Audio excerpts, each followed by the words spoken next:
Okay then. Well, Nick, thanks so much for taking the time to speak with me. So let's start this off really, really simply. How are you doing today?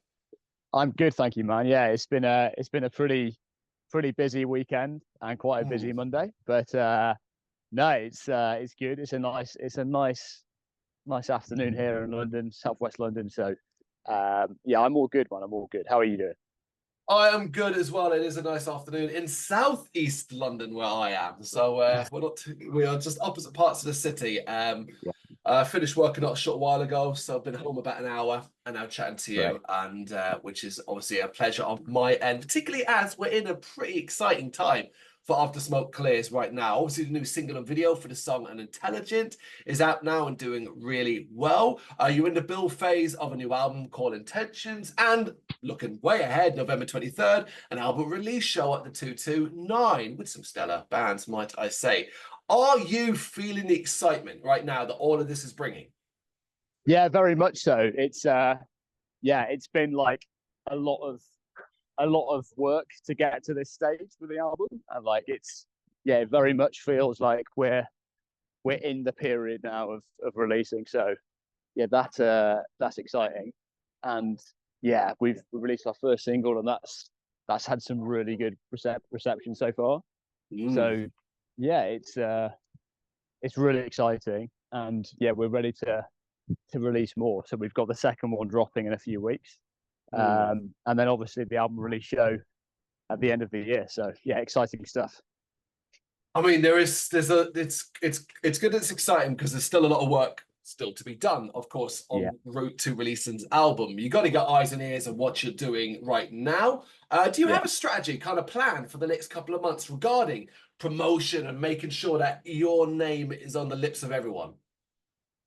Yeah, we do. It's like the promotion is obviously from our perspective, it's just like consistently talking about the release. We've Yeah. obviously got various different social media channels. We're actually working with a PR company as well who are managing some campaigns for us. So that's helping to push to like get the message out there and to get people onto our Spotify page, which is obviously really important for us. So yeah, just kind of like consistently promoting the release and releases across as many across the right platforms really is the name of the game for us with this. Yeah.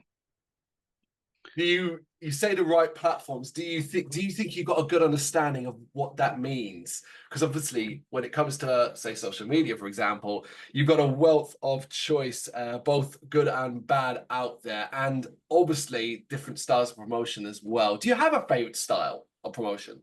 It's a really good question. It's a it's such a complex one. It's such a Yeah. complex topic. Like there, my experience is that there's so much in the music in when it comes to music promotion, basically getting lots of different advice, and a lot of it doesn't really have any like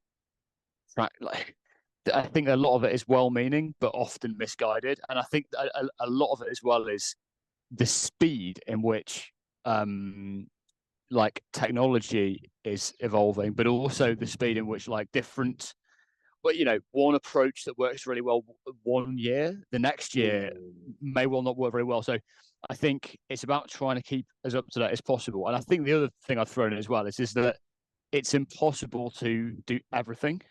Like there's just too much going on. So like we're just trying to be as consistent as possible in the somewhat limited channels that we're using.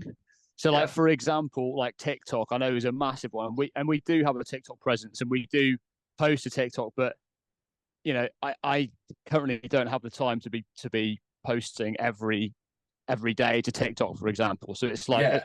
if there was more time, I would love to, but I think it's just about being selective. So for us, Instagram is very much the main platform for us. It's where like our target audience reside most of the time, and it's the platform in which we get the most engagement. Okay. So Instagram, I would say, is our primary platform. Facebook obviously still has a purpose, but I think more for like paid advertising. That like because Yeah. organic reach is so poor on Facebook nowadays. but yeah, I think Instagram is the primary one, and obviously, it's about separating organic and paid content strategies, and clear, I think for every artist at the moment, Spotify is like Spotify monthly listeners is the main metric that everyone cares about. And that very much applies with us. Like, it's a really, really important metric. I think that's the main metric that like the industry will assess you on. So it's become the new sales. It's become the new sales. Yeah, exactly. And it's an interesting one, isn't it? Because it can be manipulated in different ways, and it doesn't necessarily correlate to a large fan base. It could just mean that, I guess, like if you see a band with a lot of monthly listeners, it doesn't often it does, but it doesn't always mean they've got like a large dedicated fan base. It could mean they've got like just one or two really popular songs, and like that's great. That's awesome, by the way. That's what we're hoping for with this album. So I'm not trying to shame people who hit bands who have that, but yeah, I just guess it's interesting because it, every band has probably got a different story or trajectory of how they've reached a certain kind of range of monthly listener, and yeah, it's clearly a really important metric, and actually one that we try and actively care less about, because it's easy to become obsessed with the numbers, right? And I think it can be unhealthy, like to spend too much time focusing on it, and we try and just put out like the best music we can and hope that people like it, and try to be as consistent as possible, and trying to release as frequently as possible with the highest quality music, and yeah, hopefully, like, and I think a big thing for me is like, after we've done a release, like, do we just feel that we've done the best we can? Because actually, if that's the case, then do you know what? Like, everything else is kind of irrelevant, because we can't control anything else. All we can control is our input, which is the music, and everything else is kind of over to the algorithmic gods to decide what to do with it. Yeah, I'm glad you've got that outlook, because you sound, as you talk about the algorithm and you talk about the metrics and all that you've got your head screwed on right in regards to understanding elements of modern day band work. It's not something a lot of people are willing to put time and effort into, let alone understanding it. But you also clearly recognize that it still needs a lot of bloody luck. Yeah, exactly. Of course, this is all about the new album Intentions. I realize that details are forthcoming, so you can answer this one if you want, or just tell me to wait. Have you been able to settle on a release date yet? Yes. So the release date for the album is actually going to be very much in line with our album release show. So that is going to be on the 23rd of November. So it'll be that week. Yeah. Fantastic. I figured it would be around that time, but you never know, really, because I've seen some album release shows that are like a month or two after the actual release. Right. Yeah. Okay, we've got to go back a bit, though. First, to the kind of earliest point of this album's inception, specifically vision. What vision you might have had for it? Did you have one? And if so, what did it look like? Do you mean in terms of like the lyrical concepts or the sonic elements of it? I would say everything. Just like talk about like the earliest point where you have to, it's time. You either have already a lot of like things laid out already, be it sonic elements or lyrics written or so on, and you're picturing that next album. What does that vision look like? I think it's been very much a gradual process. So like it started really, we started writing demos. And that was probably 18 months ago. So I would say the main kind of milestone was when we basically picked the songs we wanted to continue working on. So we kind of we got rid of a lot of the kind of demos which we didn't feel were right, and we tried to kind of like batch the demos that sounded like they might kind of fit together. I guess that was the moment where that was the kind of milestone where we were like, okay, this is where it's starting to become something. And I think that's where like all the ideas around like the vision for the album came in. But it was very much like a gradual process. Just writing, for example, constantly. Pretty much. So like I'd say it was we basically had like this. We started writing demos a long time ago. We had that Mm. cut-off point where we narrowed it down, but until that point, we were just writing as much as possible and just like coming up with new songs. Most weeks there'd be like a new song that one of the guys had written that would be there for me to do vocals on. So like, I'd always do vocals.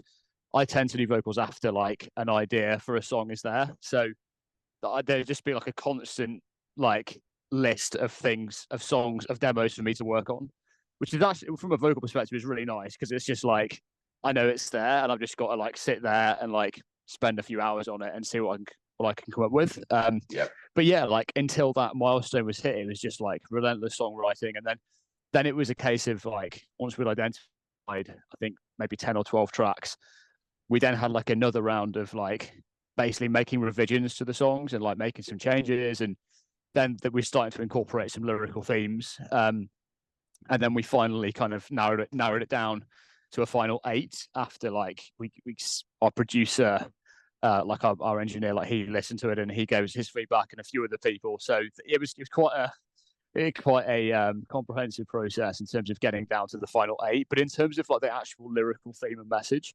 the lyrics actually came quite late. So when it comes to lyrics, it's very much just like placeholder lyrics, and it's more about patterns really than the lyrics. So that comes quite late on, as did the album name and the artwork. It all really came in the final month or so, really. So it was somewhat kind of vague until until quite close to the end. Yeah. It's like you're painting a picture. Sorry, let me put it more simply. You're doing a puzzle, but you've literally till you've got those final few pieces, you cannot understand what what it is. That's what it sounds like. Yeah, I think that's quite a nice metaphor for it. Yeah, I'd say that's quite accurate, and I think it's like with a lot of creative projects, you do, you know, a lot of the groundwork, and you don't really see like the kind of fruits of your labor until right at the end. Yeah. And it's only then where you can kind of like see it in like a tangible, as like a tangible piece of work. But until then, it's like very vague, and you wonder what the hell you're doing sometimes. But yeah, it's always nice to see it come together and to see something nice at the end. It sounds very natural for you. Was this just a continuation of the kind of your style of writing, like compared to say Edification? Yeah, great question. So I think a lot has changed since Edification. So with Edification, we were very green. Like it was the first album that I think any of us had written. And it's kind of a miracle that it turned out to be any good, really, because we didn't really even have any pre-production on that album. We just kind of winged it. And like I didn't even have like any recording equipment or anything really. So like fast forward on kind of 4 years, and it was a completely different scenario really in terms of like we have quite a well-oiled machine now in terms of like how we write songs, like the software we use. We have like a whole system in Google Drive for like managing the stems and managing the different instrumental layers, and we have like kind of systems in place for different types of like textures to add to the sound, and yeah, so it's definitely come on quite a lot. I think just in general, like we've become better songwriters. So like Aaron in particular, who is our main songwriter, has just written a lot of songs in the last 4 years. So he's become like, he's been very prolific really. And I just think like with anything, the more that you do of something, like the better you get at it. So I just think we're a much more well-oiled machine now is probably the best way to describe it. And yeah, I think yeah. Sorry, go on. I interrupted you there. Yeah, I just think that's probably meant for, I mean, hopefully a better album, but I think if not that, definitely a process which has been like less stressful because we're just a bit more like when you do something the first time, it's always just to kind of jump into something unknown, whereas this time it's a bit more familiar, and we're working with Merrick at Floodgate Audio, who is the same guy who did Edification. So like we know Merrick, like we know how he likes to work. So that's been really nice, and it's been like it's been a really nice, quite a smooth process this time. So yeah. It is great to hear that you recognize your own developments as an artist, not just as a band, but yourself personally as a creative. Yeah. Particularly, of course, you know, that it would be disappointing, I guess, if you hadn't grown, but the expectation will always will. So for you personally, as a vocalist, and the fact that you said lyrics kind of came quite late, this time around, where were you kind of getting your inspiration from? And how did you combine that inspiration with what you've learnt over the past few years as an artist? Yeah, I think from my perspective, a lot of it is just I I don't really think too much about topics until I get into the studio. So like Hmm. when I'm doing like when I'm working on demos, I generally focus on patterns first before lyrics. Lyrics don't really come very effortlessly to me, so I kind of just put it off. I just Yeah. like so I'll just use placeholder lyrics. And when it comes to when I finally have to actually start writing lyrics, I just try and I generally play the track on repeat, like the instrumental, and I just write what I'm feeling. I just try and like invoke what the song is kind of making me feel, and then I'll just write that out, and I'll just kind of free write and just see what comes out. And then generally after a few minutes, like that turns into a theme.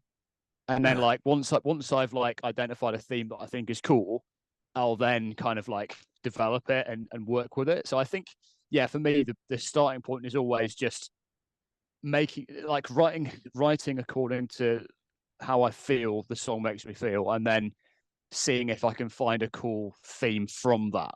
I very rarely, like maybe once or twice, I've like had a specific theme I've wanted to write about, and then I try and use that on a song. But the vast Yeah. majority of the time, like the energy and feel of the song, I need to find a lyrical style that matches the theme that the energy of the song has, if that makes sense.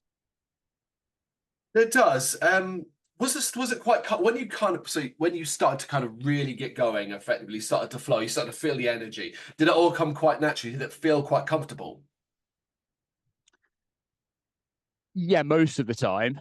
Mm. I'd say, yeah, like sometimes it can take a while to find a theme. Yeah. There's just a huge amount of variability. Like some songs are just really easy, and are just like within an hour or so you've got it. Others we had like I had 4 or 5 iterations of completely different themes before finding the right thing.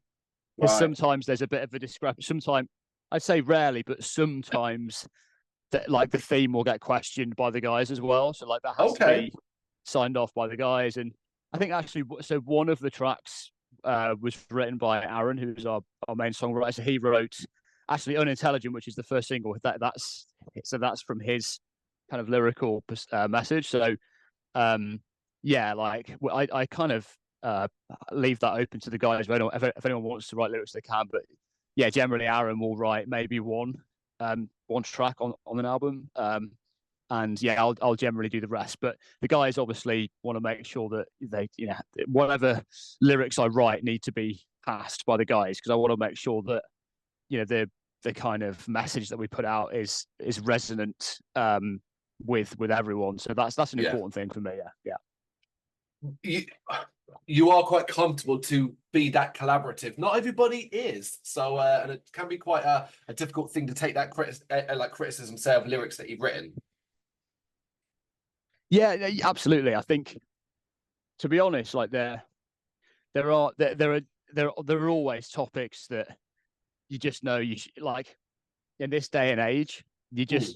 There are definitely topics that I would like to write about, but I know that it wouldn't be good from the perspective of PR. So like you kind of have Right. to just accept that nowadays. Like there are certain things that you probably should just it's kind of like cost benefit analysis. Like, okay, so yeah, fine. You might get a chance to write about something you'd like to write about, but the negative is that you could get like it might be polarizing, or some people might not like it. So I always try and find that sweet spot where it's like something I'm passionate about, but something which like hopefully everyone will be able to understand and resonate with. And so the kind of lyrical theme of this album is all about personal development. Yeah. And like yeah, I mean, quite similar to edification in a sense. So there's a bit of kind of spirituality, in there. Like there's a lot of like just kind of personal dev, like just get up and do it kind of energy. There's also like there's also some mental health related stuff, like mental health challenges and like how to like navigating our way through that. So it's a bit of a mix, but I'd say just like most of our stuff, like the general message is like personal development and trying to put like a positive spin on like navigating one's way through life, really. Yeah. Broad subjects, but also completely relatable. Yeah. When you look at the overall creative period, and I'm talking from the very first note that was ever laid down, or the first word you ever wrote, to literally where we are now, what are some of your favorite memories? In terms of writing? In terms of the entire creative process, I'm talking from beginning to very end, to the very end. What, of this album? Yep, on this album specifically, yeah. I think actually it was definitely like when I was tracking the vocals. So yeah, I've been working on like some new vocal styles. So like clean singing, which I've kind of done for the first time on this album, and also like kind of a raspy like pitch screaming. So in between singing and screaming. So I've worked a lot on that over the past 2 years. And yeah, obviously it's been very much like a gradual process, which has taken a lot of time to get right. And I didn't really get to hear, obviously, like I do quite a lot of demos at home, but yeah, it's one thing doing that, but then another thing actually hearing what a professional can do. And like, so that I think that was a really nice moment when I finally got a chance to kind of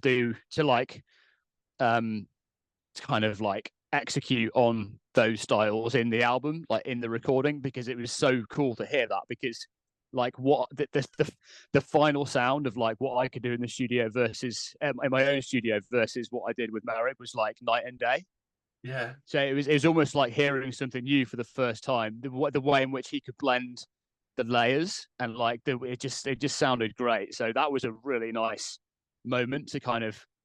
So it's almost like 2 years of work was encapsulated into that kind of small session. You know what I mean? Whereas he managed to kind of get that and make it sound great. So I'd say definitely that. Yeah. That's incredible. That's almost a moment you'll never ever get to experience again. The very first. Yeah. Exactly. Yeah, exactly. It was really novel and like you're right. There's only be kind of one time that'll happen. So that was really nice, and yeah, and I'm just excited for people to hear it now. I think is the main feeling. Yeah, we have got a little while to wait. Unfortunately, at this stage, but it'll come around fairly soon, as will the album release show. Because I want to kind of just talk a little bit about that. And I realize you excuse me, may have not planned everything fully out, but these new tracks, obviously, people want to hear them live, particularly how they go down and what they're going to be like. Have you given that much thought about what you might be playing live at this particular release show at the 229? Yeah, absolutely. So it's going to be the whole album in its entirety. Yeah. So yeah, really excited for that. It's going to be literally track 1 to track 8. Performed, I think, in linear fashion, so that'll be nice. And yeah, really nice opportunity to kind of like showcase the whole kind of like album as a piece. And yeah, really excited for that show. It's we just think it's once a year it's really nice to have like a hometown show, and we did that last year at the Black Heart, and it was a real highlight for us in our kind of career. So it's just always a really nice trip to have like friends there and family there and like a lot of cool people in London. So yeah, London is very much our home. So it'll be great to kind of showcase that to everyone. And yeah, always just feel the love when it's a hometown show. It's great to see so many friendly faces, and yeah, super grateful for that. So it's always really nice. It's a nice celebration as well. It's a fantastic venue, the 229 scene. Plenty of shows there as well. You have great bands on the bill with you, and I'm so glad to hear that it's the full album, the album in full. I have also seen far too many lazy album release shows where it's like a couple of tracks and then it's just the other stuff. So yes, you are there to showcase that new album. Do the whole thing in full. It's great to hear. Yep. Then looking beyond 2024 and into 2025, because obviously the year's coming to an end, so plans, well, aside from the album release, of course, and stuff like that, they're all subjective. So into 2025, do you have a realistic goal that you would like to achieve, say, next year?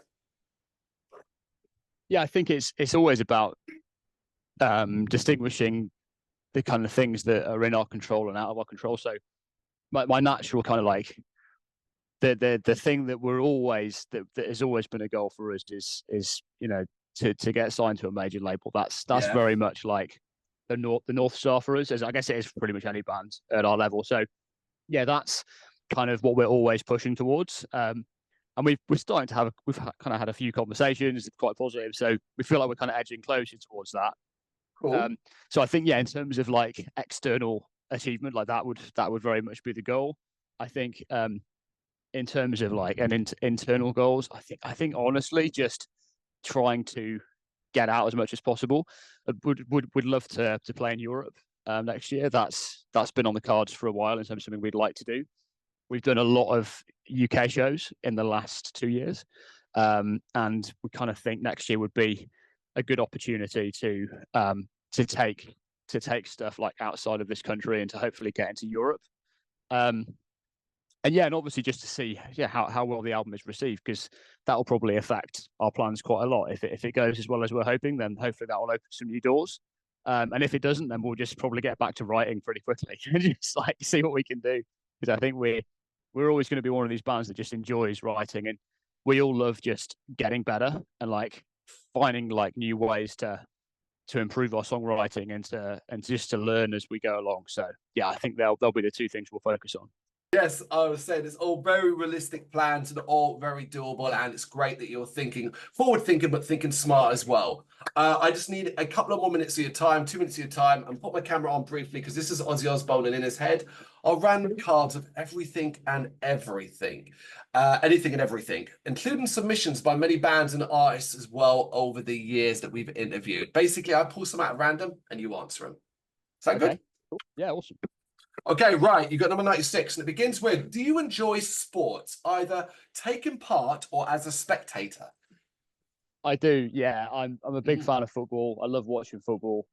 Yeah, big kind of entertainment of mine really is watching football. But I also like playing sport. I play quite a lot of squash, and I do kind of kettlebell training as well. It's another thing I do quite a bit of. They're the main things, yeah. And like hiking, I love hiking. I don't know if that's classed as a sport, but yeah, just getting out there and being active and going on walks, that's a big thing for us as well. So yeah. Big active. I have to ask, as you mentioned it, it's what team do you support then if you as a football fan? Unfortunately, it's Everton. Okay. Yeah, sadly. So why is it sad? I'm not a football fan, so I don't understand. Why is it sad? They're not doing very well at the moment. Oh, is that it? Financial issues they have, and like it's a period of uncertainty at the moment. So but I used to be like fanatical, but I kind of gladly I've kind of grew out of that a little bit now. So I'd say I'm more of a follower than a fan now. I'm not really too emotionally invested in it, but I still follow them, and yeah, I got family who are fans, so that's it's always nice to go up there every couple of times a year. Yeah. Okay, cool. Right, the next card, number 70. If you could live in a different era of time, what would you choose and why? The 60s. Okay. Just because I could take lots of psychedelics and it'd be socially acceptable, I guess. What? It's not socially acceptable now? You just don't tell anybody. Yeah, exactly. I think we're on the right trajectory, but I think it would have been really cool to experience that. Although I don't think it was like it wasn't all good. There were probably, I'm not sure if it was in probably some shady stuff that went on, but I think just overall it would have been a really cool time to experience. And yeah, definitely would have been that would be the decade I'd choose. Yeah. We try and keep this on the lighter side of things because I don't think there's a decade or that you could choose in humanity's history where there isn't some shady shit that went on. Right. Yeah, fair point. Yeah. Okay, simple enough. This next one, 127, sushi, yay or nay? Yay. Yeah, big fan, or just take it when you really get the chance? Yeah, the latter. Yeah, I'm not a big fan, but I would eat it. Yeah, yeah. Cool, cool, cool. All right, next one, 135. Who is a band or artist outside of the rock and metal scene that you really admire? Yeah, so I'm a big fan of like electronic dance music. I listen to a lot of like psychedelic trance and like ambient music as well. So like Mhm. kind of like just you know like the kind of like weird music that you'd hear in like cinema, like the kind of Mhm. instrumental stuff and like lo-fi down-tuned electronic stuff. So Yeah. I listen to a lot of that. There's an artist called Blue Tech, who I listen to a lot of, which it's just really not like just like the polar opposite to metal. Really, it's just like really really slow, calm, um, like yeah, electronic ambient music, which I listen Yeah. to a lot of the time, particularly when I'm working, which is like probably 90% of the time I'm listening to that stuff. So I don't really listen to much rock and metal. Um, but when I do, it's always a treat. I'll put it on. And I have to be in the right mood for it. But most of the time, it's like instrumental music. Yeah, Okay. Yeah. No, it's always interesting to find out what other people, what other tastes exist out there. yeah, Okay. Let's jump to this next one. 115. Do you enjoy theme parks? I do. I actually was in Thorpe Park a couple of weeks ago, Okay. so that was great. I do. Yeah, What about them particularly? Is it the rides? Is it the just the vibe?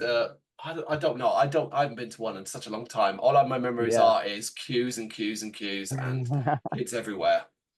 Do you know what? It's actually like obviously the adrenaline is great, but I actually just really like the vibe of theme parks. Like, Yeah. just it's just like everyone is just taking a break from life for a day, and it's actually really really cool. Like, I'm a big fan. Actually, I hadn't been to one for a similar amount of time until a couple of weeks ago, but it was yeah, just the overall experience is actually really nice. Yeah.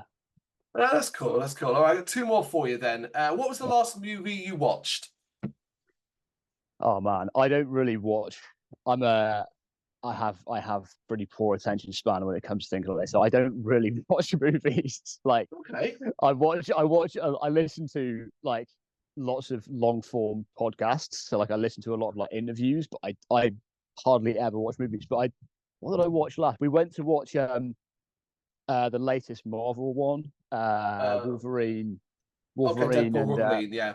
yeah, and it's just like I sensed that it was the kind of like if you are in the know with like Marvel and how and like the story of Marvel, all that stuff, like the narrative of it, like it's funny. So there's all these kind of jokes which me and Mm, my girlfriend just didn't understand because we were just kind of there, like just turned up and like, oh, we'll watch this, but we we quickly realized that this is yeah, like it was one of them where if you're like a massive Marvel nerd, it's probably hilarious, but that aside, it was just lots of jokes that we didn't understand.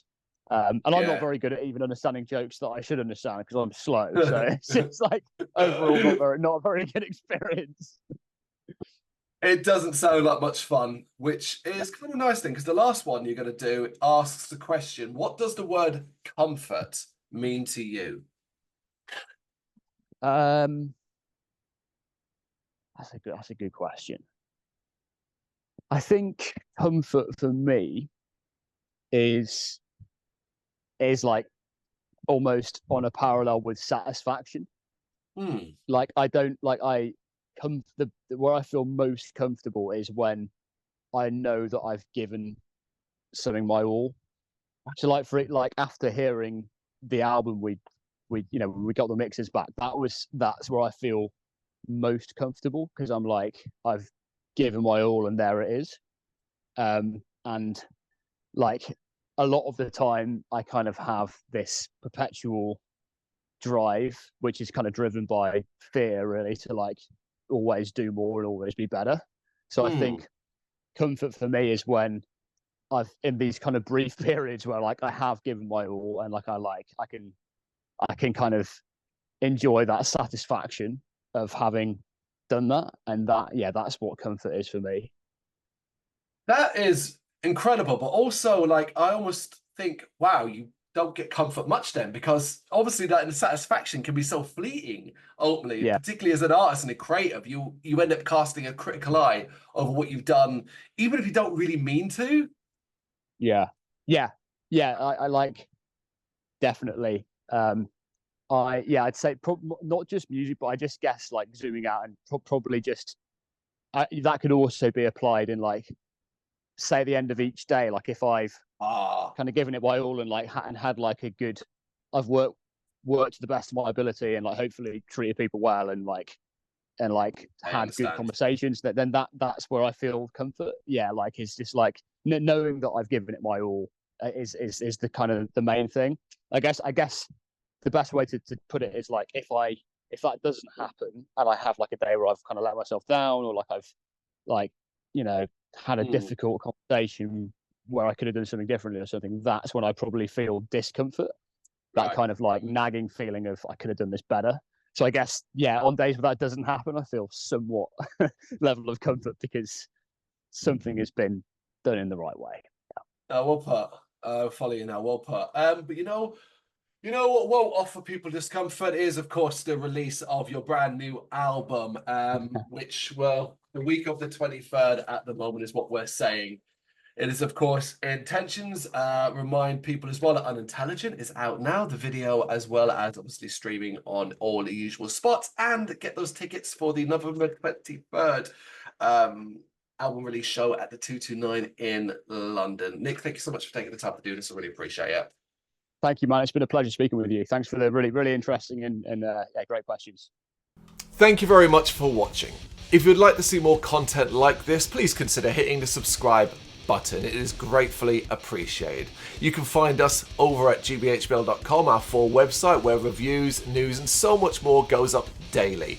We're also on all social media platforms: Facebook, Instagram, Twitter, Threads, at GBHBL. Just search for GBHBL and you will find us out there. We also have merchandise on sale.